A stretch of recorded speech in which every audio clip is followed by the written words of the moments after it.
Yo, hold on, guys. I gotta jam out to this persona real quick. You dig?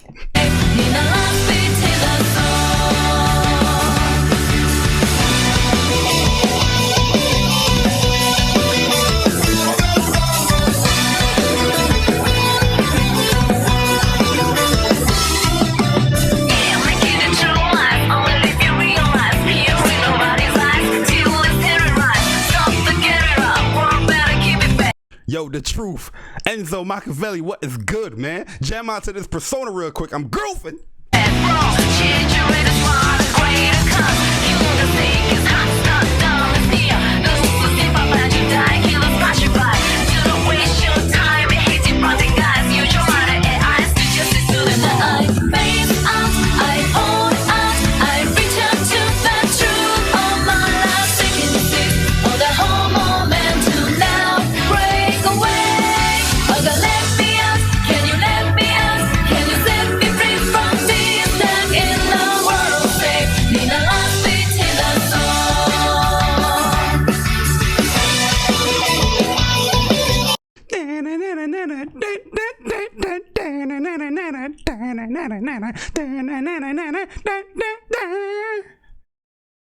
Yo, man.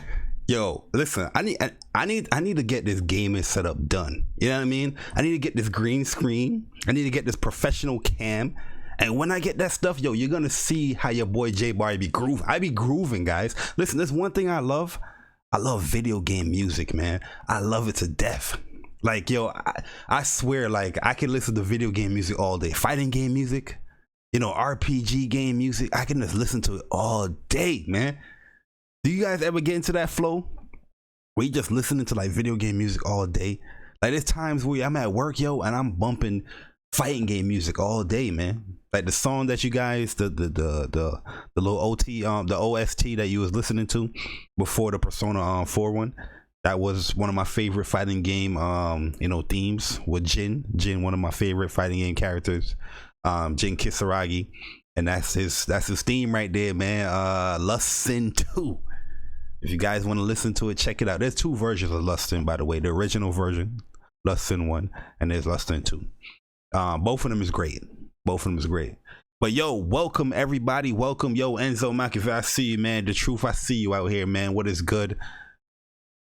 It's time to talk about things. I had to switch the title up a little bit, you know, for this stream, because, you know, we got these video game nominees up here, and I'm going to be voting live. Okay, we're going to be doing it live. We're going to connect it to the Twitter, and we're going to put it out there. You know what I'm saying? Oh yeah, Streets of Rage music is definitely lit. But yeah, so it's a lot of controversy about the Video Game Awards. Nobody cares about the Game Awards. Nobody cares about it. You know, everybody be like, I don't care about nobody's opinion. Then they see the little category. Oh my God, why is gay side not on here? I thought you ain't care, lying ass. You know what I mean? You should have been lying in the first place. So then now when you're giving your true thoughts, people don't look at you with a side eye. You know what I mean? But you will never get that here on this channel. You gonna get the true thoughts of your boy on this channel. It's never gonna be like, oh, I'm just saying this just to appease a whole bunch of people. You know what I mean? And dudes be like, I don't care about reviews. Then they do a whole stream about reviews and why this review is wrong. If you don't care about it, what the fuck? Why are you talking about it? But at the end of the day, the Game Awards is a show that everybody in this community, they be like, yo, I don't care about this show. I'm not gonna tune in. I'm not gonna watch it. But then when that show comes up, you see everybody in the damn mama, they streaming that shit. They're doing a live stream for the Game Awards with my man Jeff Keighley. so they can bash Jeff Keighley. You know what I mean? Yo, some of the Dragon Ball Z OSTs are lit. Not game related, but lit. Of course, man. Dragon Ball Z, of course, man. Even the video game ones. Like if you play the new video game Fighters, Dragon Ball Fighters, like there's theme songs in there that is lit, man. Like Trunks theme song is like probably one of my favorite joints in there. And plus they added all of the OSTs from the all the series of the Dragon Ball, you know, from Dragon Ball to Dragon Ball Z to GT to Super. All the themes are in there, so you can play that when you're fighting. It's lit, man. Yo, the Almighty Spartan got what's good, brethren? Yeah, all them game that for real, for real. Yo, we gonna talk about it, man. We gonna talk about it. Like, I really want to do my impressions of Jedi Fallen Order real quick and talk about some Guilty Gear stuff. Then we're gonna do it live. Like, I got it here. I got the stuff right here. We're gonna do it live, where we're gonna be voting live for, you know, all the categories here. In here, we're gonna go piece by piece, brick by brick. You know what I mean? I think we should work our way from the top to the bottom, right? Let's go from the top. I mean, from the bottom to the top. Let's go to our way from the bottom to the top. And we're gonna work our way through it, man. But yo, it's gonna be lit, man. We're gonna have a grandiose time. Yo, El Matador, what's good, man? Yo, Bummer Cloud, the bots. You already know, man. The bots be tight. They are tight. Yo, I was literally like laughing my ass off, yo. Just looking at Twitter, like looking at these Xbox dudes and some Nintendo dudes in their feelings all over games that they ain't playing. It's just crazy, man. But yo, Jedi Fallen Order, real quick, guys. I'm gonna give my impressions. It's gonna be really, really quick. I'm gonna go boom, boom, boom, and we're gonna get right into the Video Game Awards stuff. Oh yeah, and Guilty Gear stuff as well. Okay. So Jedi Fallen Order. If you didn't purchase this game yet, I think you need to purchase this game. This game is amazing. I am loving this game so much, from the battle mechanics to the story, the character Cal Kestis, his story background. Yo, the little nuances that they put into the game, you know, the little cameos, or the little Easter eggs that they put into the whole Star Wars, you know, galaxy and the whole Star Wars lore is in this game. You know what I mean? Yo, I didn't even know I'm over here playing, and yo, they playing on Dathomir. That is Darth Maul's hometown. You know what I mean? As the Knight brothers. Yo, they have that in this game. Spoilers. I just had to let that know if you guys thought that Darth Maul was a cool character with a dual lightsabers. His home planet is in this game. His home origins and all that stuff is in this game, and it's lit how they did it and all that stuff, man. Like you really, like, you will know about like Dathomir and all that. I think is it Dathomir, something like that. It's pronounced. You will know about that stuff. You're reading like into the lore and all that stuff. But yo, it is really good. Like the lore wise, yo, T-Man, what's good, bro? It is really, really good, man. The battle system, it is fire. Like, yo, the progression that the progression that goes forward within the game, like you feel like, you know, it's like this little Padawan Jedi, but yo, really Cal Kestis is like he's a problem as he, you know, master his Jedi abilities or catch up and relearn his Jedi abilities. And the way how they incorporate it into the story and how he lost his Jedi abilities and all that stuff is really, really genius as well. Like you feel like, okay, in these it feels anime, you know, in anime.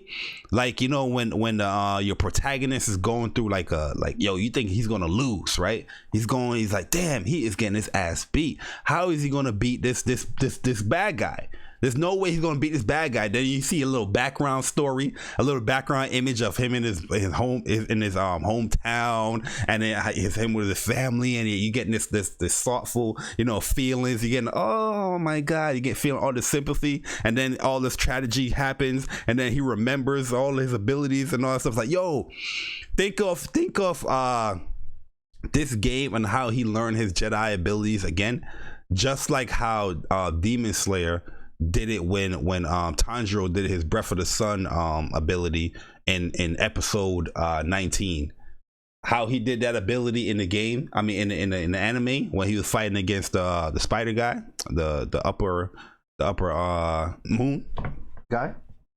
Think of that, like how he had a little past memory of his father doing the dance, and from there he's learning the dance, because, you know, Tanjiro is just a genius. And there, in the moment of all this distress, in the moment of all this strife, in the moment of all this conflict, boom, you get that ability. It's like, yo, I'm a badass. And that's how it felt to me when I was playing the game. I was like, yo, this is lit, man. So yo, Star Wars Jedi Fallen Order battle system is really intuitive as well, like how you would use your pull ability, and then you can freeze something in the time, and then you can attack. Like there's this frog, right? And I didn't even know this was like a trophy, because when I play a game like my first playthrough, I don't look through the trophies, I just play it. You know what I mean? Then when I beat the game, I will go and look at the trophies. But I'm fighting this frog, and I noticed that he's using his tongue, and sometimes he would hit me with his tongue, and when I would dodge his tongue sometimes, you know what I mean? And I'm like, damn, this guy's tongue got a really, you know, it got a reach. It goes pretty far. So I was like, yo, now that I learned this ability where I got the pull, I was like, yo, if he throws out that tongue, I'm gonna use my Jedi pull ability, and I'm gonna freeze it. That was my mindset, right? So and then I was gonna run up, and I was gonna slash him. But when he did his tongue thing, when he did his tongue ability, the little frog, and I forgot what planet it was, the frog put out his tongue, right? The tongue stayed out there. I did the pull, and it was dragging on the tongue. Then I froze it. I ran up, and I did my little running slash. But yo, it cut off the frog's tongue, and that's when the trophy popped up. Like, yo, something with tongue popped up. I was like, oh, that's kind of lit. So then I was like, yo, so that first frog boss that everybody kind of met up with, and you got bodied. This game right here, you're gonna get bodied. I don't know what difficulty you guys are playing on. I'm playing on the second hardest difficulty. I'm not playing on the hardest difficulty, but I feel like the second hardest difficulty, that looks like normal to me, because everything looks balanced, right? And you're gonna get bodied in this game. You're gonna die, because a lot of trial and error with what these enemies would do, what these creatures would do, because a lot of them have like a lot of surprise attacks, you know what I mean, that do a lot of damage. And that frog was bodying me. But now when I did that to the minor frog, I was like, let me see if I could do that to the frog that was bothering me in that little secret area. And I bodied the frog because I cut off his tongue. He couldn't use his tongue no more, so he was just doing this leap attack, and I was like, oh, I'm just dodging that and slicing that, you know what I mean? It became an easier boss fight, you know, just taking off the tongue. So there's a lot of that in this game, where you just got to figure out stuff using the force ability and all that stuff. Is really cool. Like, the reason why I got this picture up here with this boss, because I felt like this boss fight was really, really dope. Like, this felt like a Bloodborne, like Dark Souls type boss fight, and it was dope. It's not like as hard as, you know, Bloodborne or Dark Souls, in my opinion, but it was still like on that scale. It was on that scale with this boss fight, and this was a very fun boss fight, man. I digged it a lot, man. But Star Wars Jedi Fallen Order, I really think you guys are gonna like it, especially with the lightsaber customizations.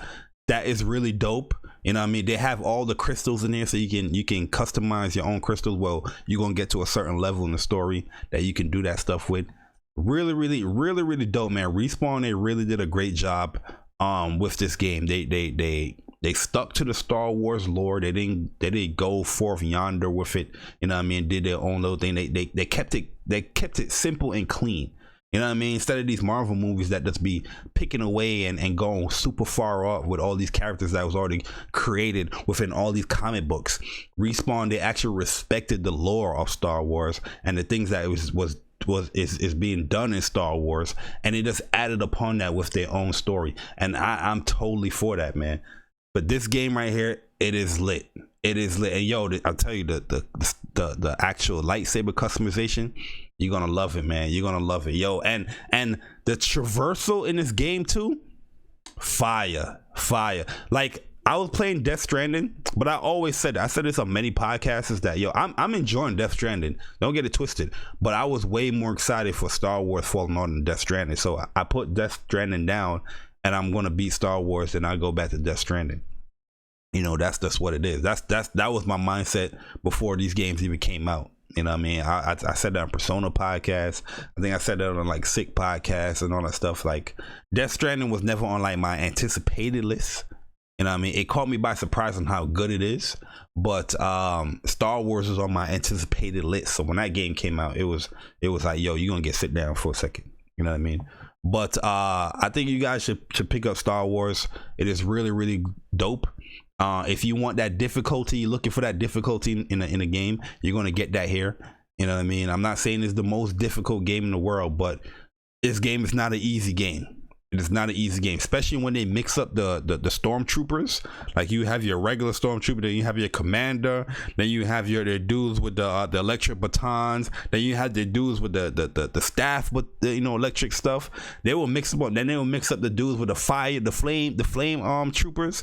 Oh my god, they will mix it up in this game, man. And then you have to battle the planet's creatures with the stormtroopers and all that stuff. It is crazy how this game is.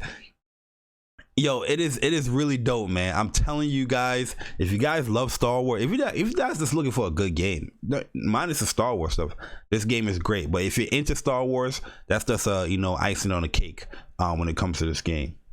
But yeah, that's my impressions, guys. Like, I'm gonna be, you know, actually, you know, putting out more content with it, because I've been saving a lot of the like some of the boss fights. I'm gonna be talking about a few stuff for this game. But oh yeah, this game is just great, man. And yo, BD1, great companion character, amazing companion character, man. Like, yo, this droid is fire, and you can customize the droid as well. That's how crazy this game. I didn't know it was going to be that deep when it comes to the customization. Like, you can customize his poncho, his actual outfit, BD1 skin, the ship that you're going to be traveling through, because yo, you're going from planet to planet in this game. You know what I mean? And then they're going to free you up as well, where you can go to different planets, then you can come back to the other planet, because it got this Metroidvania type, you know, aesthetic to it. Yo, I'm telling you guys, this game is fire. This game, honestly, we're gonna talk about this later. If it was a Kingdom Hearts, because I'm such a Kingdom Hearts like geek, this would be game of the year for me. And then it will be Sekiro, and then you have you know, Days Gone there as well. But I'm enjoying this much more than Sekiro, because just due to the lore and all that stuff. You know what I mean? Like, I'm a huge Star Wars like geek as well, and that oversaw Sekiro for me. This battle system, I think, is a little bit, it's similar to Sekiro with the parries and you blocking, because you have a stamina gauge as well. And but you just have those force abilities there to make it, you know, make it a little bit more fun. Like, Sekiro was cool, you know what I mean? It was intense, but I'll say this battle system is a little bit more fun, in my personal opinion. Then you have I ain't even gonna spoil it no more, guys. That's my impressions. Pick this game up. It is hot fire. You know what I mean? But we're going to talk about a few things here. Where we're going to talk about this Guilty Gear StrIVe. Guilty Gear, man. Guilty Gear. I don't know if you guys play Guilty Gear, so I'm not gonna, you know, keep it too long here. But you know, should I save this for like a different stream? Because I did a stream on Guilty Gear already, like Guilty Gear StrIVe. Where the name of the game is StrIVe now, and the game looks beautiful. Let me see if they got the new trailer up. If they have the new trailer up, then I can, you know, probably go for it. But I don't even know if you guys, the only person I know that played Guilty Gear in here is T-Man. I don't know if you guys play Guilty Gear, but Guilty Gear is like an anime fighting game from Arc System Works. Not known for the easiest of games to play, not a pick up and play type game. You know what I mean? Like, this is not a game where you can just press some buttons and have a grandiose time. You know what I mean? This is a game where you have to you're gonna have to learn some mechanics here, you know, with this game. But let me actually show you the trailer here, and then we'll go from there. But I'm not going to talk too long on it, because I'm going to do the whole video game and war stuff. But I just want to show you guys this trailer here, because it's kind of lit. So if you guys are interested in like a fighting game, because they changed up a lot of mechanics with Guilty Gear to make it much easier for those people that's getting into this game or that's new to fighting games. A lot of people in the community not really you know, feeling that. Yo, Bar, I never played Kingdom Hearts. Should I get Kingdom Hearts 3? Absolutely. You can get Kingdom Hearts 3. you know, it's all you don't have to play Kingdom Hearts in order. Like, I mean, I suggest to play in order, but three pretty much like break down everything that happened within Kingdom Hearts, where you can get an idea of what's going on. And if you want to play the older games, then that's just a like an icing on the cake. That's just a, you know, an extraness to all the stuff that they, you know, were explaining in 3. Because 3, I don't understand to this day how, you know, people can be like, yo, I don't understand Kingdom Hearts, and they play part 3 and they still say they don't understand Kingdom Hearts. You got to be like a absolute retarded person. No disrespect to using that word, but you got to be slow as fuck to not understand Kingdom Hearts. After, yo, they have cut scenes after cut scenes explaining the whole thing of Kingdom Hearts. And then you have your whole dictionary stuff where you can actually read up. If you miss anything, you don't understand anything within the lore, you actually read up. And that's in every Kingdom Hearts game. So, you know, I just think people go with a certain notion and they run with it. You know what I mean? But Kingdom Hearts is, I don't see it as hard, you know, to understand at all. Yeah, I hear a lot of people. Yo, Mr. Rights Official was good, man. So I hear a lot of people saying it's rigged now. Yo, we gonna talk about it. Let me show this trailer real quick and talk a little bit about Guilty Gear, and then we gonna rock with it.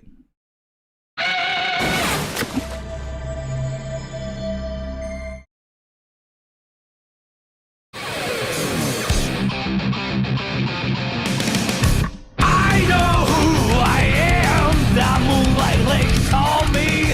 This is who you are. My vision's so long, my nails are sharp on the light. That is me. I wonder what that will do. That is bullshit blazing, still my heart is blazing. If the world kill me, I don't need a new world under you. Can't feel a thing. We already know the spell of the game. Remember, you are blazing, still your heart is blazing. If the world made you, I don't need a new world under you. Soon you will know. We already know the spell of the game.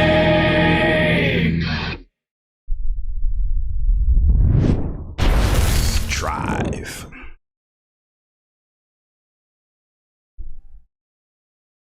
As you can see, got my man Foss, aka Mr. Ballhead. As you can see, man, this game is beautiful.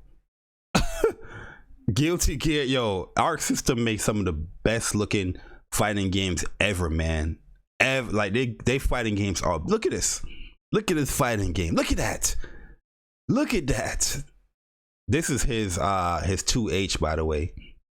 Look at this beautiful artwork. Look at that. Oh my god. Yo, EJ Johnson, what's good, man? Look at that, man.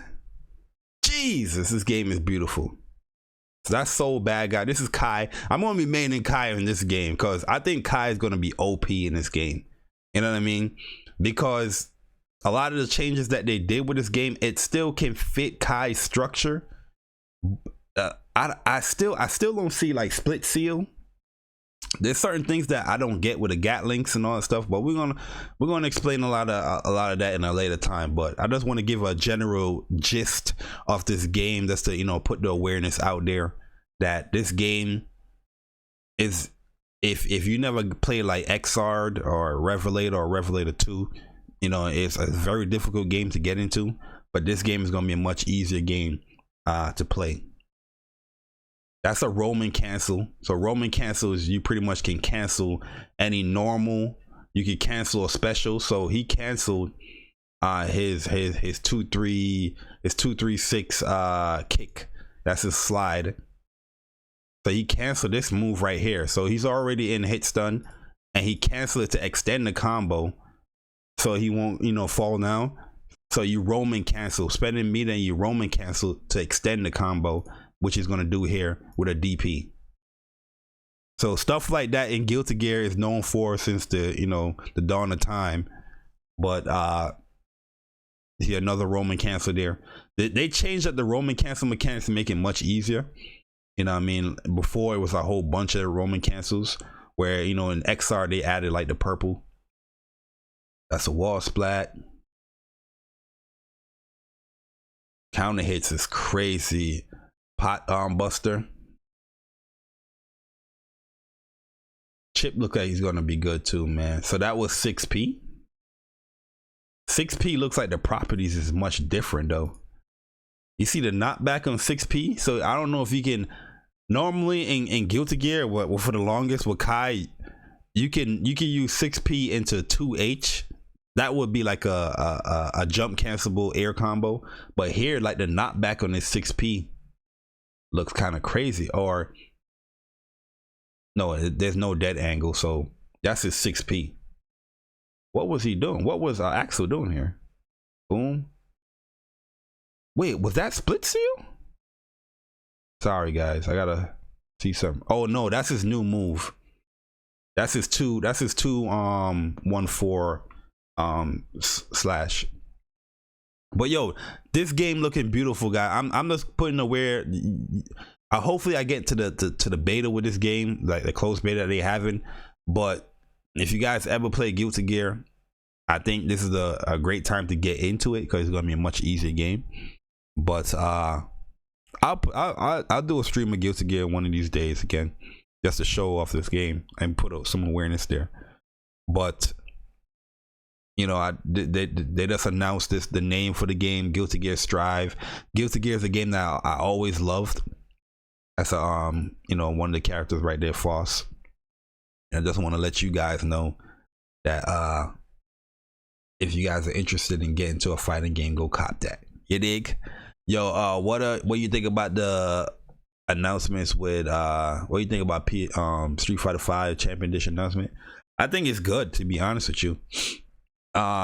Champion Edition pretty much is going to give you everything throughout the game. So all the costumes, all the costumes, all the stages, all the characters, you're going to actually get that within Champion Edition. You know what I mean? Because a lot of people forget that Street Fighter 5, when it was birthed, they said that this game was going to be a service, games as a service based game. So throughout the years, they've been adding on and adding on and adding on, expanding. There's so much content now in Street Fighter 5, but now they're packaging it in one little, you know, game here with Champion Edition. It's kind of like an upgrade, like how they did with Arcade Edition. But they're also you getting Gil from Street Fighter 3, Third Strike or Second Impact. The boss character, he's gonna be in the game. Also, there's going to be a second V skill that you could choose within the game. So they're bringing more, you know, dynamic gameplay within there. So it's just adding on an extra layer of things for people to learn. Matchups can change due to a different V skill.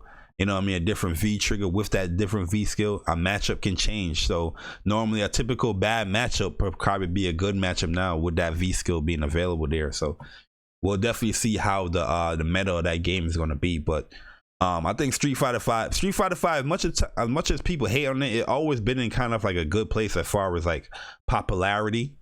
You know, people's always playing Street Fighter 5. You know what I mean? The game is not dead at all. You're always going to find matches and all that stuff. As much as people will say it's dead, I kind of fell off of Street Fighter 5 just due to the fact that, you know what I mean, the characters that I did like Sakura, I think they changed her up a little too much. Then after that, I didn't really get back into it. I know they updated her, and there's, you know, patch notes and patch updates that made it a little bit more her a better character. But you know what I mean, I was already long gone out of the game there. But I'm looking at Champion Edition with a side eye. I might get back into it and relearn everything again in Street Fighter, so I could actually be like good at the game. You know what I mean? But Smash ain't winning anything. My man EJ on deck is like, listen, stop talking about this shit.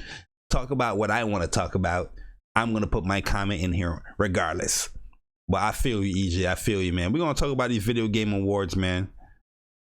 You know, like I said, we're gonna work our way from the bottom to the top. You understand what I'm saying? We're gonna work our way from the bottom to the top. So we got the top here. The last thing we're gonna do is the game of the year. We're gonna work our way from the bottom all the way down up here to the top. You feel me? So let's talk about it, man, because the Game Awards got people in their feelings. A show that every single year nobody cares about, but for some strange reason everybody want to pour their hearts out when it comes to this damn show. Every year nobody care about the show. When the show gets announced, like, who cares? Well, it shouldn't matter what game win game of the year. The only game of the year that should matter is yours, which is a true statement. But damn, every single year you gotta tell people this. That you don't understand, gamers. We talk about the same shit every year just to justify or to pander to emotional people on the internet. Every single year this Game Awards come up. I see people writing on Twitter, the only game awards that matter and game of the year that matter is yours. No shit, Sherlock. I don't need somebody to tell me that. You know what I mean? I'm not gonna get emotional. Yeah, I think some of the picks in this, we're gonna talk about some of the categories and all that stuff. I think it's asinine. I think the joint is crazy. I'm not getting bothered like these motherfuckers out here. I'm gonna make jokes. I'm gonna laugh about it. But yo, some of these people, they full of shit. They are hurting. They are hurting. There's people. Look at this. Look at this. Right, the first category right here, VR AR. Some of these people don't even have VR or any AR, but they are triggered by these games that's in this category. I'm pretty sure somebody out here is triggered like, oh my god, why isn't this VR game that's on Steam that nobody plays is not there? Huh? Why, huh? Shit is crazy. What it says, sign in to vote. I'm signing. Let me sign in on my Twitter, man. Are y'all gonna see my info? They authorized that, man. Stop playing with me. Stop playing with me. Yeah, we in there. We in there. Yo, support game. What's good? Yo, Mr. Righteous Fish. Every year, I'm seeing gamers saying the same stuff every year. Reviews don't matter. The only review that matter is yours. Gaming politics left and right. You know what I mean? Like, yo, damn, that should be common sense for any gamer. And it be these gamers that been gaming for 15, 20 years. you pandering to people that been gaming as old as you. Some of these dudes are like 25 trying to pander to a gamer that's 45. They've been gaming as long, longer than you've been alive. And you over here pandering, a review shouldn't matter. Only review that matters is yours. Yo, sit your ass down. Let that man get triggered. It drives me crazy, man. But yo, let's get into it, guys. VR AR game for the best experience playable in virtual or augmented reality. All right. Irrespective of platform. My pick is Blood and Truth. I earned a what? Okay. I earned a token. Man, want this shit, man. Get me to the game, bro. My pick is Blood and Truth, man.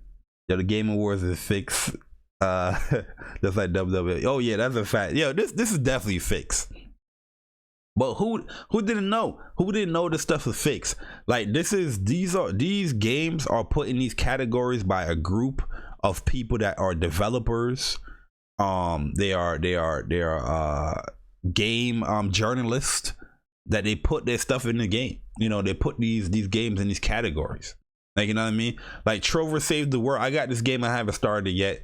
No Man's Sky just got a patch update for it to be playable in VR, and it's in this category. You know how many other VR games is out there that came out this year but you're gonna put a game that just got a patch update in the summer for best VR game or AR game. Sit your ass down. You know what I mean?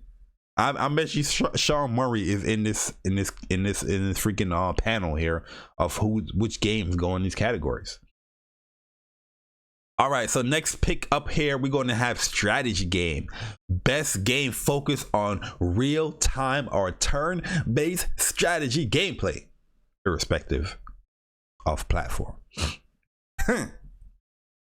Now, Age of Wonders, Planetfall, I didn't play that.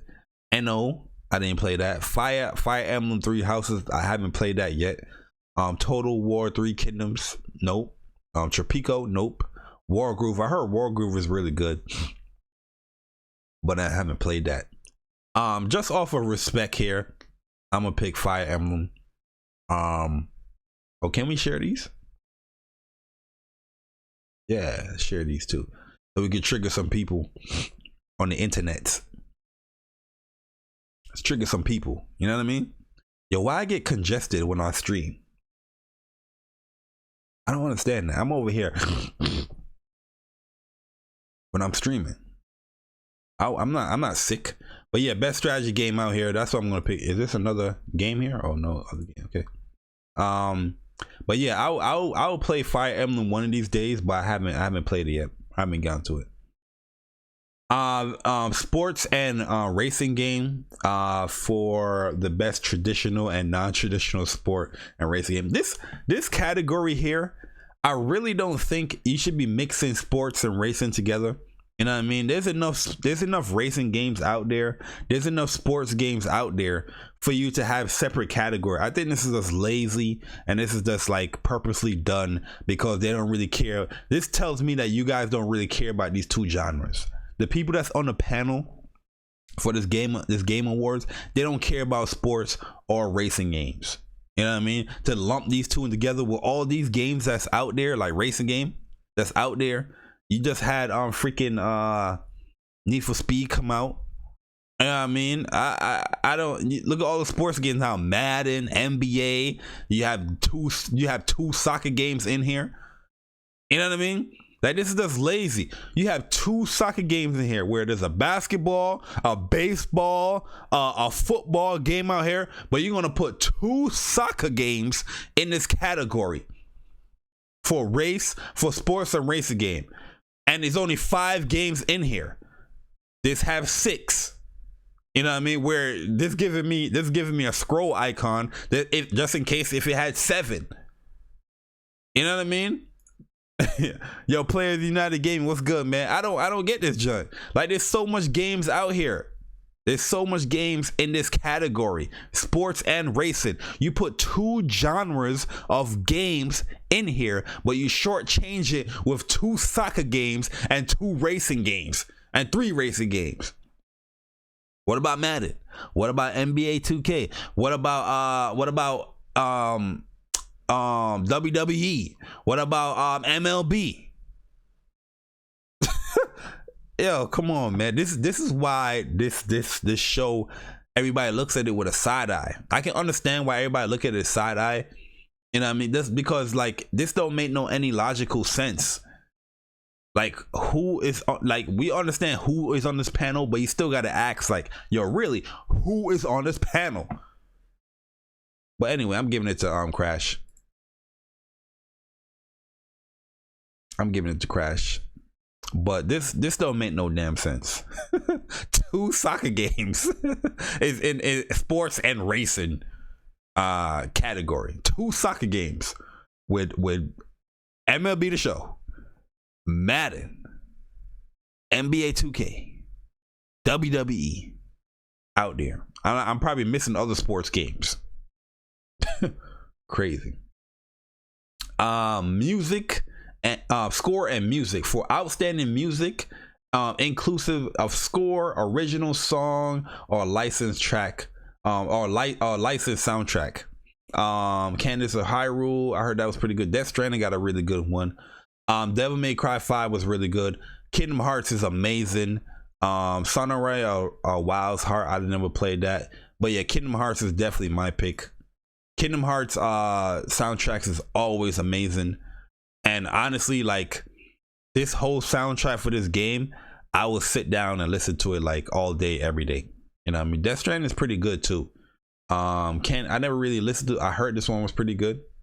Devil May Cry was good, but I would have put it in this category. There's so much other like games I'll put in this category as well, but most for sure, Kingdom Hearts is my pick for sure, guarantee. The original song of Kingdom Hearts is amazing. All the other little scores and musics are in there, amazing, man. All the world's music. I love this game. This is spoilers. This is my game of the year. Yes, you heard it here. This is my game of the year. But you know, Kingdom Hearts 3 was like, shut the fuck up. But Kingdom Hearts, shut the fuck up. Fuck, you don't understand the story of Kingdom Hearts. Sit your ass down. People's crazy on this internet, man. People don't understand how dumb they sound sometimes on the internet. Every time I hear that shit, I be like, yo, you're an idiot. Every time I hear it. But nobody can understand the story. How the fuck you don't understand? If you can't understand the story of Kingdom Hearts, you not understand no story, no Death Stranding, Devil May Cry. You don't understand none of that. Kingdom Hearts, they actually made it so simplistic to catch up on everything. That's it, yo. In 2 cutscenes, I was like, I even recorded a cutscene and uploaded. Like, yo, they just explained Kingdom Hearts right here in this cutscene right here, where Mickey and Riku is talking. That one little cutscene, they explain the whole Kingdom Hearts story. And every Kingdom Hearts game has like a dictionary, like a contemdium. What's it called? I'm forgetting the word, but like a dictionary in there where they explain each story part bit of the game. So if you go to this world, you're going to get some text that explain. If you missed out on anything, you're going to get the whole text explaining this. Then you're going to get a whole text explaining your monsters that you just fought. Then you're going to a whole text of explaining, you know, each little keywords that they put in here. Then you have Ansem's reports that explain the world of darkness and the Kingdom Hearts and all that stuff. And people's like, oh, story, what? Because you can't fucking read, and you're not paying attention to story. This is the biggest issue with gamers today. They don't pay attention to the story. Yo, there's times where people be like, yo, they got a great story. Okay, let's have a discussion, sit down and talk about the story. They'll be like, yeah, it's just great. You know, it was cool what they did. That's a great story. It was cool what they did. Great story. Yo, Envy, what's good, man? yo, I'm telling you guys, listen to these podcasts. And when they be like, yo, man, the story is amazing. The story is intriguing. You try to get a little detail. That's a little detail. I know you can't stay on the one topic forever, but you can try to get a little detail. They be like, yeah, the way how this beat went to that beat, A1. Great story. What when he walked the street, oh my god. Maybe you be like, damn, this motherfucker that said this story is amazing, but that's it.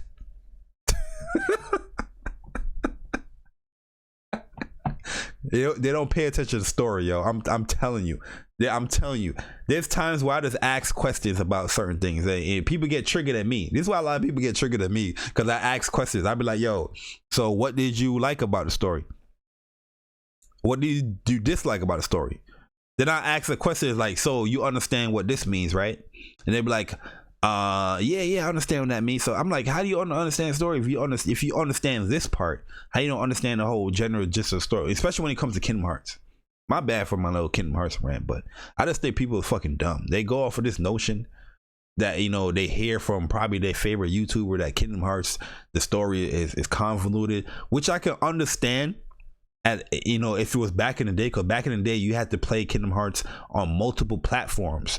You started the game off on PS2, then that jump was on Game Boy Advance, then it was on Vita, then it was on 3DS, then it's on PSP. It was all over the place. So if you didn't play those games, and if you didn't have those devices, yeah, you're gonna miss out on a lot of story beats.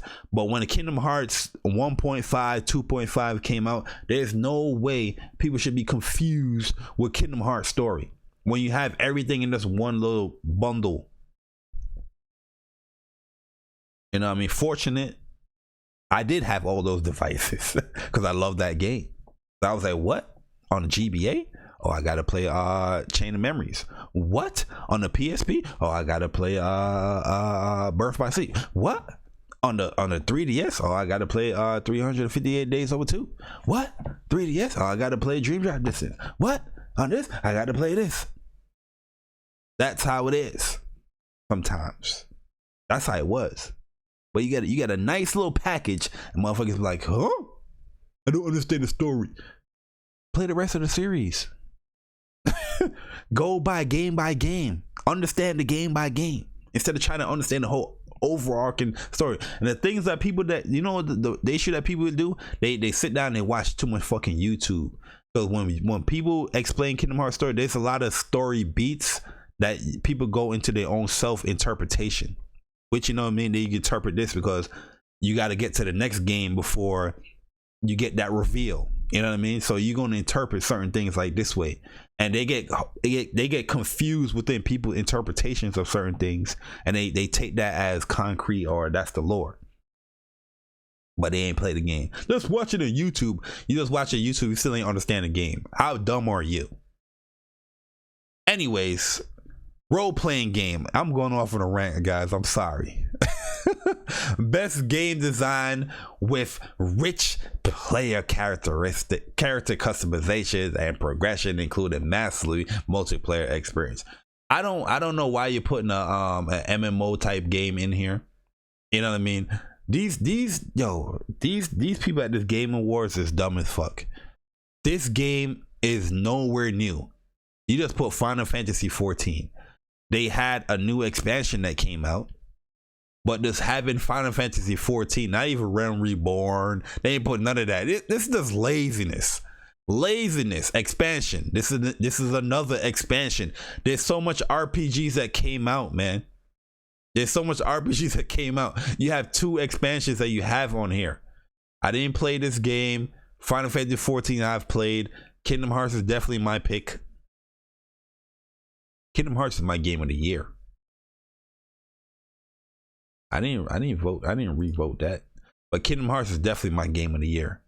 Monster Hunter Iceborne, I didn't get the expansion. I didn't play Outer Worlds, so I didn't play it yet. Well, I'm not even a fan of that type of style of RPG, like Fallout type RPG. I'm not a fan of that. I think Fallout games is boring. I heard Outer World might be, a little bit more lighter than Fallout, but that's just that aesthetic. I just don't, something about it I just don't like. You know what I mean? But Kingdom Hearts, definitely the best role-playing game that I've played this year. My favorite game. That's very biased, but it's definitely my favorite game, and I can back it up. You know what I mean? Like talking about the game and the series. But yeah, I'm going Kingdom Hearts. Performance awarded to an individual for their voice overacting, motion, and performance capture. Ashley Birch, Outer Worlds. Courtney Hope. Oh, she did pretty dope. This girl did pretty dope in Control. Laura Bailey, Kate Diaz. I thought Kate was pretty cool too. Matt Mickelson as Cliff. Yo, Cliff. Those little after you hook up to the BP, the BP, the BB, when you come from like the private room and you get those little clips of Mad Mickelson, I think that's really good acting there. Norman Reedus, and what's his guy name? Matthew Porretta. I'm gonna give it to Norman Reedus. I mean, Mad Mickelson. I'm gonna give it to Mad Mickelson because I like those little bits. I think he did a great job there in those little bits. And I'm not too far into the story. I'm on chapter 3 for Death Stranding, but so far what I've seen with what he's doing, like, yeah, I was like, yo, this is really dope, and it's being told in a pod, in a BB pod. So I'm pretty sure once you progress in the story, there's gonna be more that is going to progress with this character here. Is there any more? No. Okay, but everybody that's on here is well deserved. Oh, this Casper Darling, he did a pretty good job too. This was pretty cool. like acting to in Control. I think everybody deserve it here. I wouldn't get mad at anybody here that won this. Ongoing game. Yeah, now you should put Final Fantasy in here because it's an old ass game. This game came out what, in like PS3? You know what I mean? But you have it here in a role playing. I'm telling you, they lazy. Every year they do this with role playing games, RPGs. They do this every year with RPGs. They're just lazy with these categories. Look at how much RPGs came out. You don't even have like games like what's that game that came out for the Nintendo Switch? Fire Emblem could be in here. What you call it? The Platinum game. You got RPG. That's an RPG. It's an action RPG, but you can put that in there. You got Kingdom Hearts in there. You know what I mean? But they snub the RPG category every year with bad decisions. Bad decisions. Horrible. Ongoing game: Apex Legends, Destiny 2, Final Fantasy 14, Fortnite, and Tom Clancy. I'm going Final Fantasy here. Just off of OP, favorite franchise in video games. I don't play Final Fantasy 14 that much because I'm not trying to dive my whole life into it. But I do love Final Fantasy games, and I support Final Fantasy. Narrative for outstanding storytelling and narrative development in game. Plague Tale, I heard that was pretty good. Control narrative. It was good, but if you're not a fan of how they do the narrative, like, you know, break things up piece by piece, I don't know if everybody's gonna love Control narrative. You know, it takes a particular, you know, taste to like how they did the narrative. You know, with the whole little video, you know, tapes, or the little voice you know, recordings and all that stuff. The whole mind, she's talking in her mind, and you know how everything leads up. It's a good story, but I don't think everybody's a fan of that. Death Stranding is the same type of ordeal, but I like it because I like that type of stuff because it builds like a thriller. You know how a thriller, you watch a thriller movie, like you don't understand a certain thing or you're assuming a lot, and then you get that intensity, like, oh, this might lead up to this, and then you're constantly thinking. That's what Control and Death Stranding did here. What's this, Disco Elysium? I don't know what that is. The Outer Worlds, I didn't play that. I'm gonna go Death Stranding here for narrative. People's gonna get mad. Fuck 'em. So far, Death Stranding narrative have been pretty good. How they explain a lot of things with the BDs and the BBs. There's a lot of narrative going on there, but Control is pretty good too. Plague Tale, I never played it. A multiplayer game, huh? For outstanding online multiplayer gameplay and design, including co-op and massively multiplayer experiences, irrespective of game genre or platform. Apex Legends, Borderlands 3, Call of Duty Modern Warfare, Tetris 99, Division, Tom Clancy Division 2. What should I vote here? I'm gonna show Respawn some love here, man. Even though this game ain't come out, you know what? Nah, I'm gonna give it to Borderlands. But Apex Legends ain't come out this year. I don't do that whole seasons. You can't be having seasons out here winning best multiplayer. Call of Duty, you guys already know how I feel about this game. I haven't played this game in like a week, just due to how this game is just full of bullshit. Like, this game is not a Call of Duty game. Best mobile game. I'm not even gonna go through this. Call of Duty Mobile is pretty good though. Call of Duty Mobile is pretty good. I actually have fun with that game. Yeah, they put Tetris in there. What the hell's going on here? Tetris 99 in there. What, to make Switch gamers feel good? You didn't even put like like Smash. They got Smash in all these other categories. I ain't got Smash in this shit. You know what I mean? Yo, yeah, who's on this panel, man? I need their Twitter ASAP. If you know anybody that's on this panel, send me their Twitter page real quick, man. It's just crazy. Yo, independent game for outstanding creative and technical achievement in a game made outside of traditional publisher system. Baba Is You, Disco Elysium, Katana Zero, The Outer Wilds, the Untitled Goose Game. I see a lot of people playing this game here. I'm going with Katana Zero because I actually played that game. Pretty good. Yo, big homie E, man, what's good, man? Yo, Sekiro winning game of the year. I wouldn't be mad at that, but yo, it's a whole bunch of independent games that came out this year. Outer Wilds, didn't play that, but I played Katana Zero, and this got a dope soundtrack. The gameplay is fun, it's unique. That's a cool game. Games for impact. Games for impact. Now, this is gonna be funny here because I'm gonna vote Concrete Genie here, but let's see. Okay, direction. There's gonna be a category that I feel like Concrete Genie should also be in. That's why I said, like, I feel like these people are lazy. Like, this panel is just lazy, man. But Concrete Genie, Gris is a game I definitely want to get. Kind Words, Life is Strange 2. Did that come out this year? I feel like this came out like last year. Sea of Solitude, that definitely came out this year. It's definitely Concrete Genie. Concrete Genie has a very, very deep meaning within that game.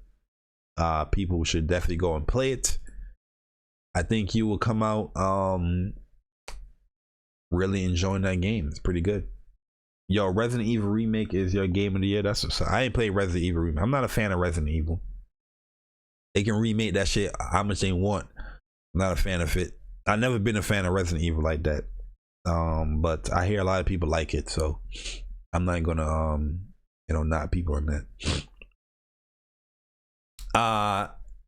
Game direction awarded for outstanding creative vision and innovation in a game direction and design. Control, Death Stranding, Resident Evil 2, Sekiro, shout out that twice, Outer Wilds. For outstanding creative vision. You know what's crazy? I'm gonna give this one to Death Stranding. I want to give it to Sekiro, but I'm giving Sekiro another category because, to be honest with you, I wasn't hyped. Yo, Andres 6K was good, bro. I was never hyped for Death Stranding. Like, I was interested in it.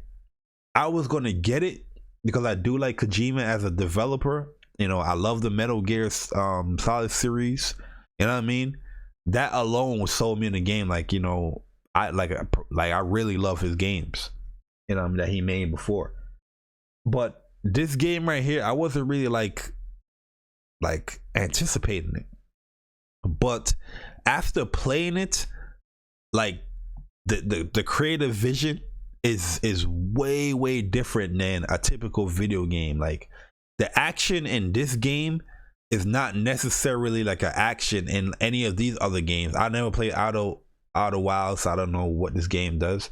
But like, these games, much different type of action and how it's displayed and how it's presented. Whereas this game, like, your action is actually the traversal around this world that's being built. You know what I mean?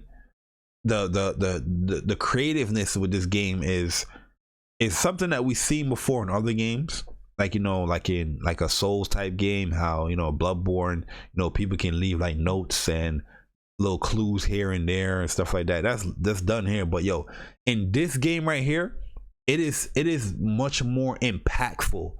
That, like, yo, you will be struggling like, damn, I walked all the way over here I don't have an extra ladder, but I need that ladder to get up there to that spot. And then you see that little ladder right there that somebody left in the game, and he's like, yo, the Destroyer 228, whatever your name is, yo, I'm hitting that touchpad button 20 times to give you all them likes, brother, because yo, you just saved my life, man. You know what I mean?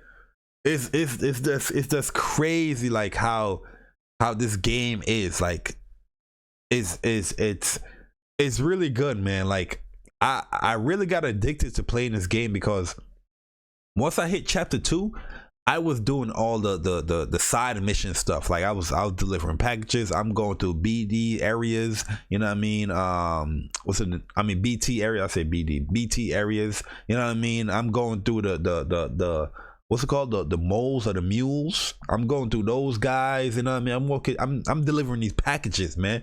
I didn't even get to chapter 3 yet until the day that, you know, before Star Wars came out.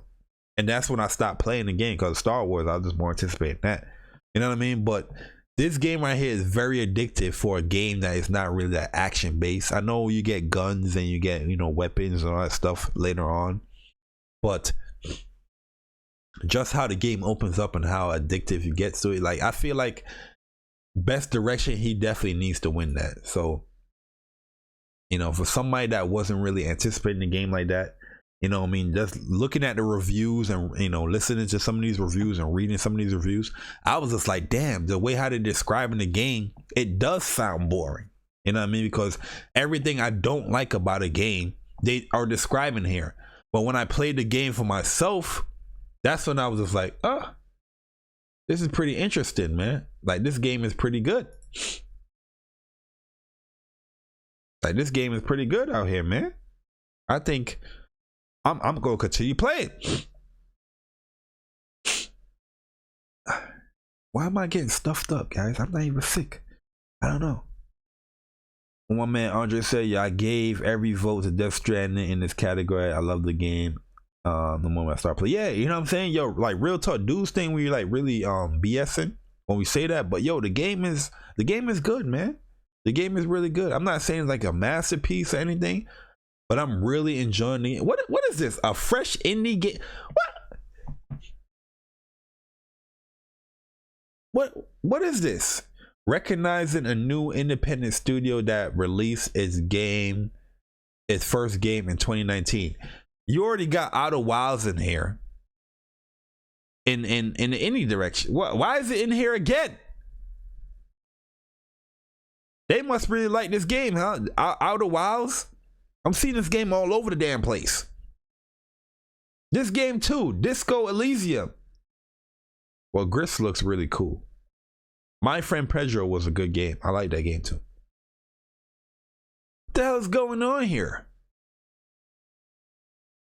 Fresh indie. So like this don't make no damn sense.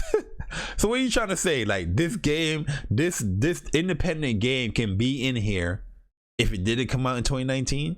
Because you have two of the same freaking categories. Fresh indie game, recognizing a new independent studio that released its game, our first game. Oh, so this is a new independent studio that released this game in 2019.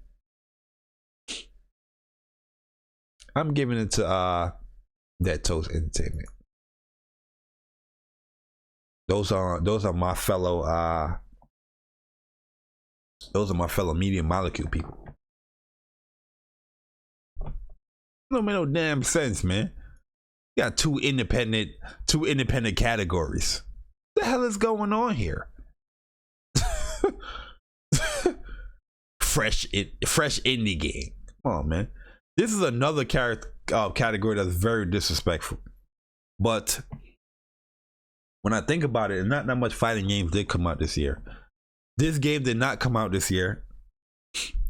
Smash Bros came out last year, but I guess it didn't make the quota when it comes to the deadline, so they put it in here. Smash Bros is going to win it. Smash Bros is definitely a fighting game. Not my cup of tea, but I think Samurai Showdown is the best fighting game that came out this year. And surprisingly, Jump Force is my second out of this list here, because I actually enjoyed Jump Force.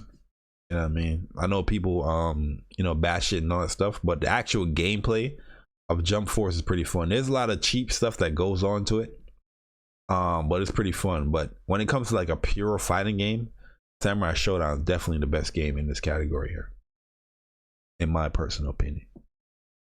Dead or Alive is good too. Not knocking Dead or Alive, but I haven't sunk any hours into it like that. Mortal Kombat is pretty good too, but I want to put it as the best game this year.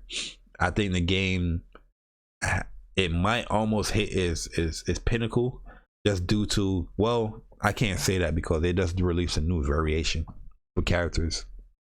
So I'm just not a fan of NRS. That's just what it is. But I will be doing a stream of Mortal Kombat, and because I don't really like Mortal Kombat like that, but I'm gonna stream it just for kicks and giggles one of these days. Family games. Oh, they put the Nintendo. They put every single Nintendo game in here. Every single Nintendo game in here. Yo, listen to look at this. Look at this description. Family game for the best appropriate for the best game appropriate for family play, irrespective of genre or platform. You only got one platform on here, player. Yeah, there's many family games out here. Okay, there's many family games out here, but you got one platform on here, but you had the audacity to put irrespective of genre and platforms. These people are high, man. These people are high. But I'm going with Yoshi Crafted World because I actually played that with my nephew. So that's my pick, and he likes this game. And I mean, Smash Bros too. I'll put Smash Bros, but I'm gonna put Yoshi's Crafted World because I know a lot of people's not gonna vote for it. But it does have a cool little, co-op, stuff that you can do. And it's a cute game. It's cute. Didn't Luigi Mansion just come out? Anyways, esports team, Team Liquid, not voting for that. Esports player. Who are these people? I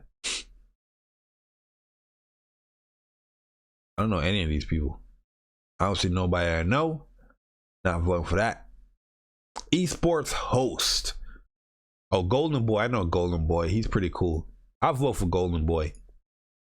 I vote Golden Boy. I know Golden Boy. He's cool. He's hype. Yo, why am I so stuffed up, y'all? Crazy. Cause yo, once I stop streaming, I'm gonna be perfectly fine. You know what I mean?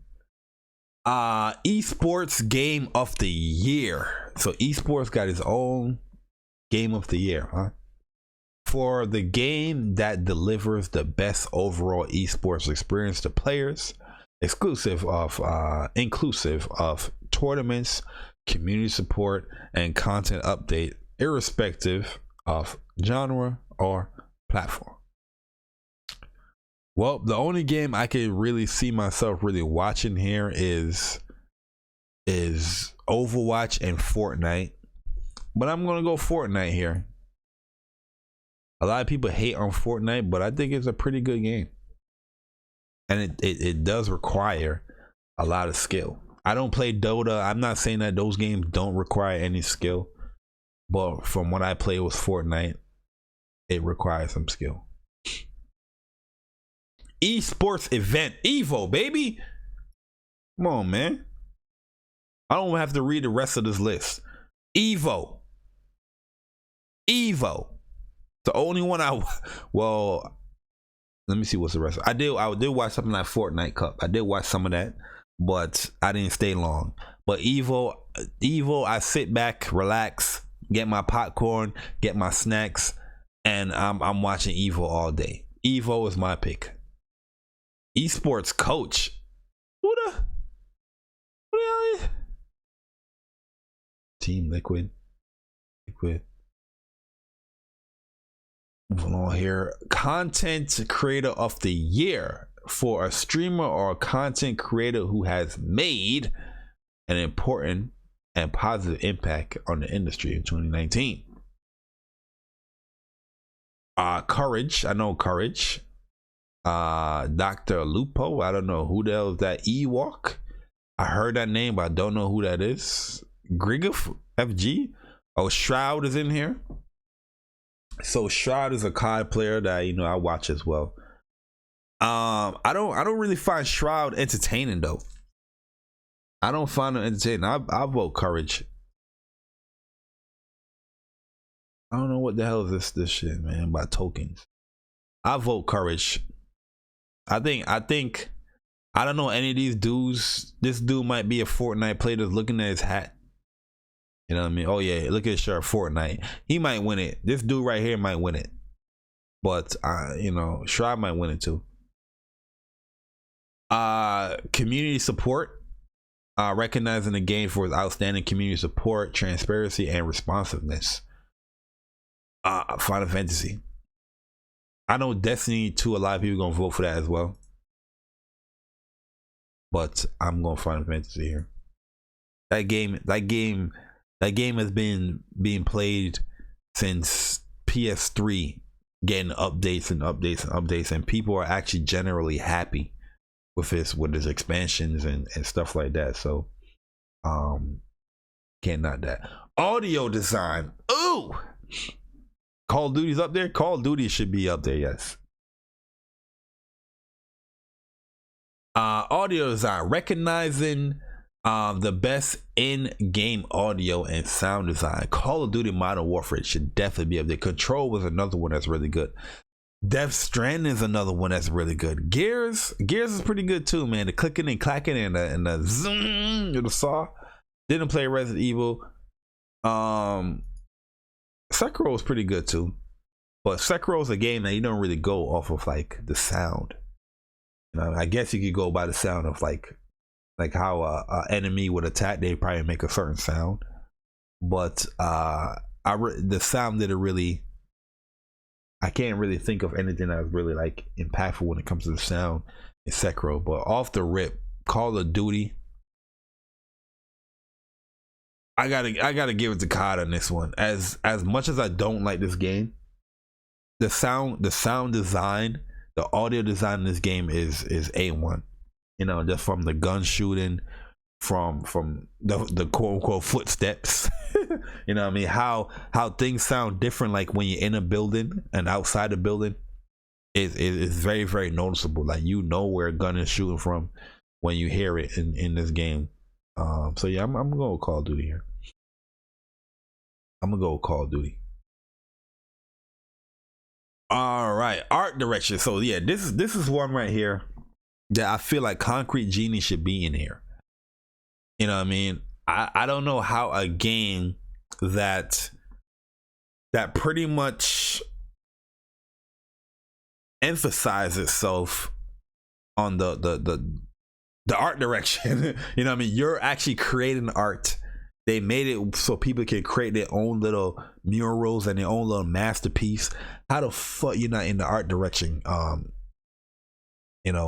category for outstanding creative and or technical achievement in the artistic design and animation?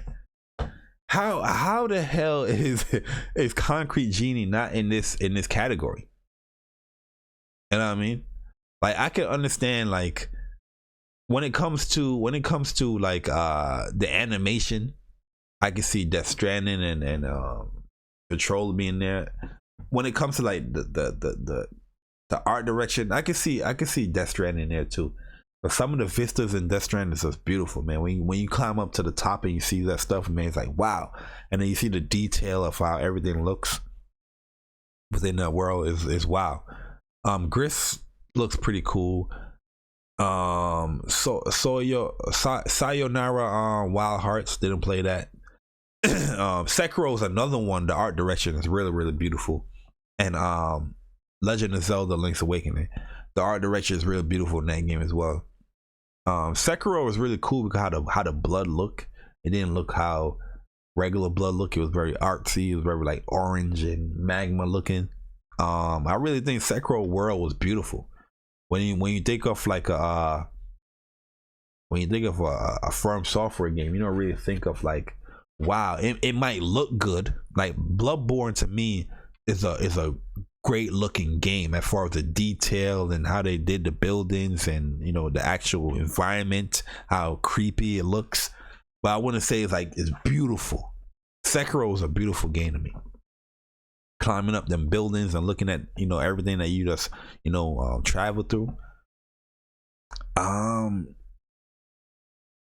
Link's Awakening, they did that. They put this game in there because the art direction is beautiful too. I think Link Direct looks amazing. I think Link's Awakening is probably one of the best looking Switch games. Like that game looks clean. You know, when you play a Switch game, like you see the little pixelated stuff going on. Like this game is very, you know, they did a great job when it comes to that stuff that you don't really notice it like that. But I'm going Sekiro here, guys. I'm gonna go Sekiro. I'm gonna go Sekiro here. I'm gonna go Sekiro here. But if Concrete Genie was in here, I'd have voted Concrete Genie. Let's keep it in the stack. Action and adventure game for the best action and adventure game, combining combat with traversal and puzzle solving. Sweet. Borderlands 3. Control got some good ass puzzle solving, that's for sure. Death Stranding puzzle solving is within the actual environment and getting past those BTs and all that stuff. Resident Evil might win this one, but I'm going Sekiro as well. Legend of Zelda, I'm very biased when it comes to this game, but this game's an old game. Both of these are old. You know what? This is a remake too, though, man. I'm gonna go Sekiro here, even though I want to pick Link's Awakening, but I didn't dive that much. Like I love this game, like Game Boy. I love this game. I'm playing it on the Switch. I don't have that much hours on the Switch though. Like I haven't really played my Switch like that.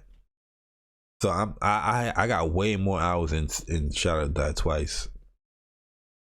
I'm gonna pick that.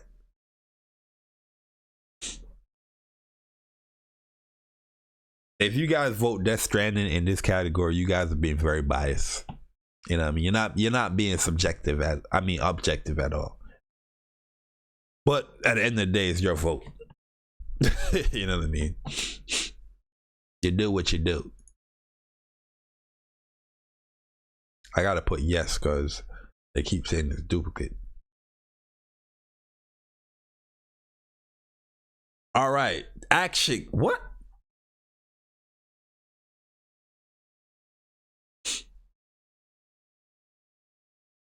Okay, action game for the best game in the action genre focused primarily on combat. Okay, I can understand that.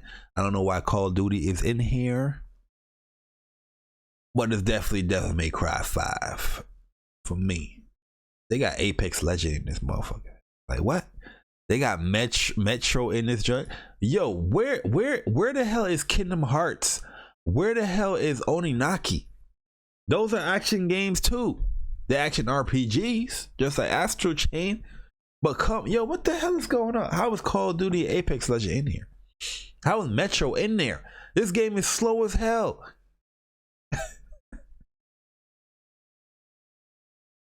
Yo, Jesus take the wheel, man. Jesus take the wheel. I don't know what's going on here with these people. But yeah, when it comes to action, that's the highlight of Devil May Cry for me. 5. The story in Devil May Cry was not that good. I felt like the game was too short, way too short for a Devil May Cry game. Like, not that it was too short, but it felt rushed. Like the later chapters felt rushed to me, where the beginning and middle chapters, those were like more developed chapters in the end of the game, it was just like a boop, boop, boop, boop, done. I'm like, oh, that's it. That's how. Real talk. When I finished the game, I was like, that's it. Like, wow, you guys really want to depend on people playing it over and over again, huh? Crazy.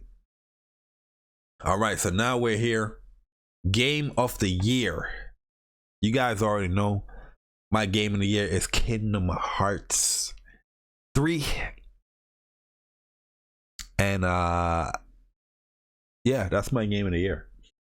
Kingdom Hearts 3 definitively is my game. I love every bit of that game. But let's go off the basis of these games in this category. Control, no. Death Stranding, Resident Evil 2, no. Sekiro, Shadows Die Twice, Super Smash Bros. Ultimate, no. The Outer Worlds, hell no.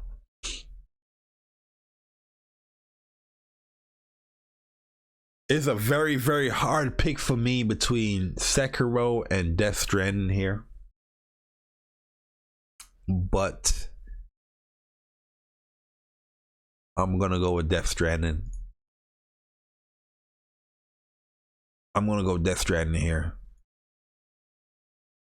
for the game of the year, because I really think this game is really, really unique, and I do think it's one of those games where everybody should play, just to get a nice little conversation out of it.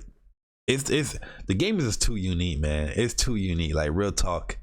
Like, I'm not even trying to be like one of them deep woke gamers and nothing like that, but it's really a good game, man. And it caught me by surprise. I know Sekiro was going to be good off the rip. Control was a good game as well, but Control didn't really captivate me like that, especially with all the hiccups in the game. Like, it really threw me off. Like, every time I press pause and I unpause the game, I'm freezing. And you press pause a lot in the game because you got to look into your menus so you can read the 2,000 text and emails that's in the game. You know what I mean? Every time you try to customize something in the game, you get this little freeze. It's ridiculous. That kind of took me out of the game a little bit. But Death Stranding have been flawless. Sekiro, I can't remember any really hiccups with Sekiro playing that. Days Gone is not in any of these categories. Days Gone not even the action category. You got Apex Legend and Call of Duty and Metro in here. They put Metro Exodus in the action game. You even got Days Gone in here. Days Gone got plenty of action. Plenty of action in that game. When you fighting all those hordes and all that. Very, very disrespectful. Like, real talk, I'm not even gonna watch the Game Awards. I feel like this show is really disrespectful to gaming. This show does not respect gaming. Like, yeah, I'll participate in like votes and stuff like that, but when it comes to the actual nitty gritty of watching it, I'm not gonna watch it. I'm not gonna watch it. I'm not gonna watch anybody streaming that's watching it.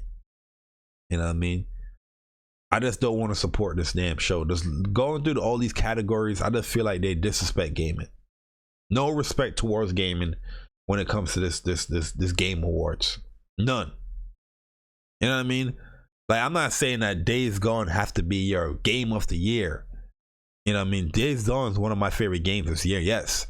But when it comes to this overall, objective thinking that's supposed to be happening in the Game Awards, I'm not saying they have to put it in here, but Days Gone is not in the action game, primarily focused on their combat. Yes, this game doesn't primarily focus on combat. Metro Exodus, I played this game through Game Pass. It is not primarily focused on combat. It is slow as hell. You know what I mean? Call of Duty, like shooters, you have your own category. You put shooter of the year. You know what I mean? But when it comes to an action game, Astral Chain, yes. Devil May Cry, yes. Gears, I can see Gears in there because it's a lot of action going on in Gears. But you don't have Days Gone. You know how much freakers you fight in Days Gone? I'm talking about melee attacks. I'm talking about shooting. I'm talking about blowing people up. I'm talking about setting traps. The action is so diverse.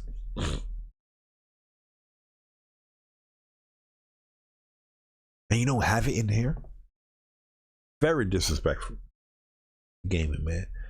But yeah, I think the Gaming Wars is full of shit, to be honest with you.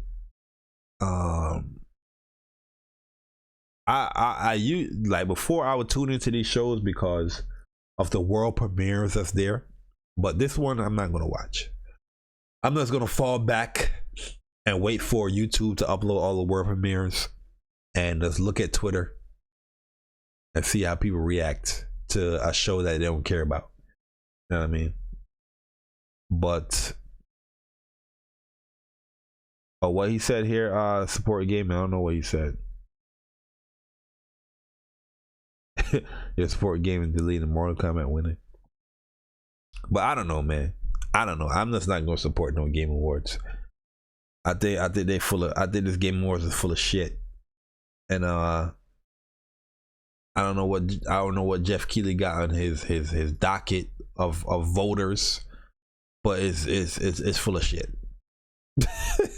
Plain and simple. You know what I mean? The RPG is trash. The action games is trash. The sports and racing game is trash. Like, these categories are just trash. Like, there's so much games that came out that you could put in these categories. Nobody's saying that these are game of the year, but within the specific genre of games, these games should be in there. You have 6 games in here. You have two indie categories because you want to favor people. 2 indie categories, but all these shooters that came out this year, you couldn't put them. You couldn't have our own category for shooters. You put shooters in an action category.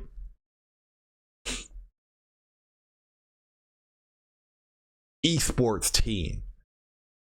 This whole esports stuff here is all money based. It's all money based here. It's all money based. Esports event. Look at this. Look at this. Look at this. Esports coach. The Game Awards. You're going to have an esports coach category.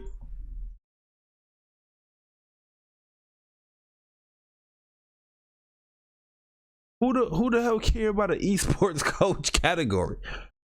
You know what I mean? Everybody that's tuning into the Game Awards is gonna be like, yo, man, I can't wait to find out who's the esports coach. Yeah. Esports event. I can understand that. Gaming event. Esports game of the year. So you got an esports game of the year and you got a game of the year. You just could have put the esports game of the year as a multiplayer game. None of these games came out this year.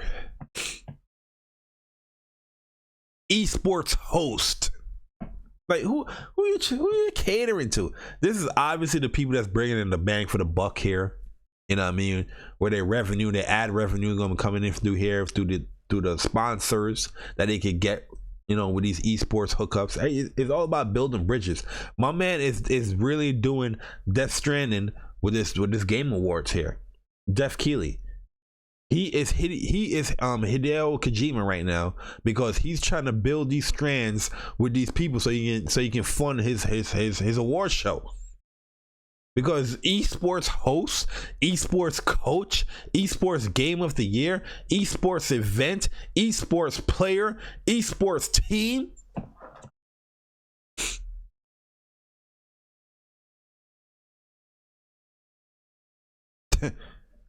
Nobody care about this shit.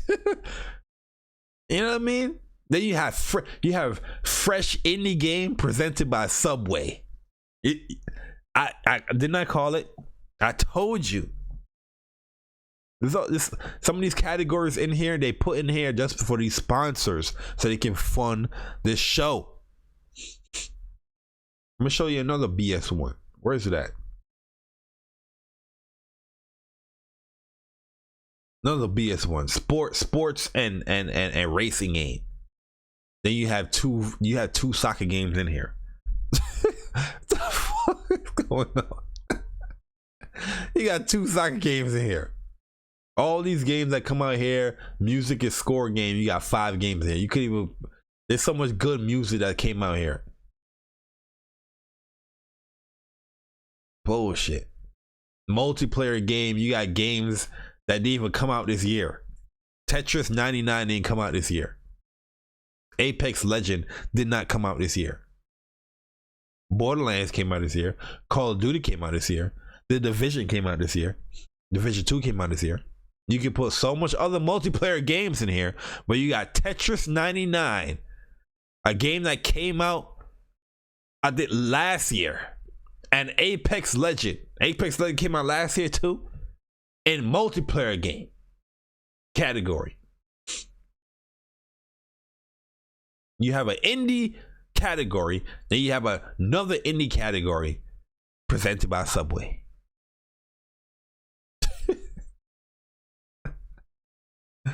Yo, Subway gonna present the fresh indie game. Okay, cool. Okay. Yo, art direction presented by Samsung OLED. The game that spews art direction is not even in the category. Concrete Genie, not even in the category.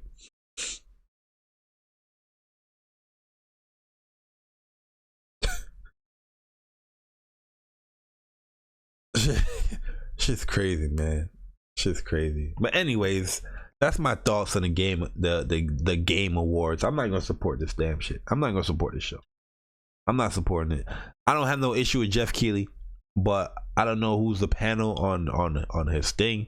I think they're a bunch of dumbasses, to be honest with you. You know, everybody have their opinions. You know what I mean, when it comes to this stuff. I'm not a panelist, but it just doesn't make any sense. Like some of the stuff that they're picking here, it doesn't make any sense. You can obviously see there's a biased favor that's going on in here. You know what I mean? As much as I like Death Stranding, there's a definitely biased favor for Death Stranding. You know what I mean? Death Stranding is a beautiful game, but in the art direction, I can understand, you know what I mean? I can put up arguments, but there's so many other games that's directed around, you know, that type of thing that I will put over Death Stranding.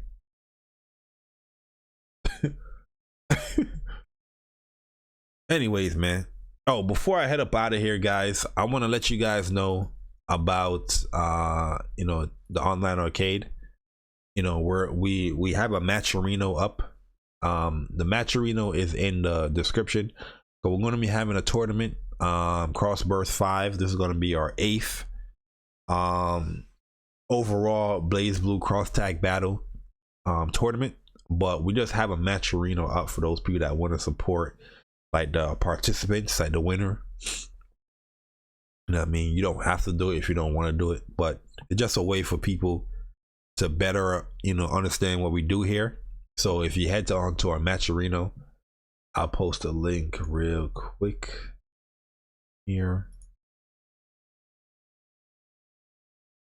If you head on over to our Matcherino, you see the description of the tournament here, all that good stuff on what we do. But also you got the stream link that's going to be up here, and you can also follow the brackets when we update it as well. Okay, so you know, you just get a better you know, understanding of what we do. And if you do want to contribute, you just press that, and once the tournament is over, every contribution that, you know, we get is going to go right to the participant, well, the winner of the tournament. That's going to be taking place this weekend. But yeah, if you're not following us on Twitch as well, head on over there and follow us, Online Arcade, and a whole bunch of stuff here that you can click on that will take you to where you got to go to. You know what I mean? If you want to head over to our challenge stuff, click on that, boom, you right there in our challenge community, and you'll see all our upcoming stuff for the Online Arcade. You know what I mean? If you want to go and follow us on Twitter, where's the Twitter? Oh, here. Follow us on Twitter. You can click on that, boom, take us right to the Twitter, and we're Gucci. You understand what I'm saying? We out here. Online Arcade. Check out our stuff. Check out our Twitch page. You know what I mean? We try to do cool stuff for the community. And if you guys want to participate, man, definitely participate. We're going to be having 2 more stuff coming up. I haven't really announced anything yet when it comes to these 2 other tournaments, but stay tuned. But I just want to let people know about our Matcherino, which is a crowdfunding, you know, site, which is much easier to handle as well. And, you know, stuff like Patreon and all that stuff. But we'll be updating everybody very, very soon when it comes to all that stuff. But I just want to show you guys that we do have something that if you want to support these, you know, participants that's out here, you can. When it comes to Matcherino, we are not taking anything that anybody donates here.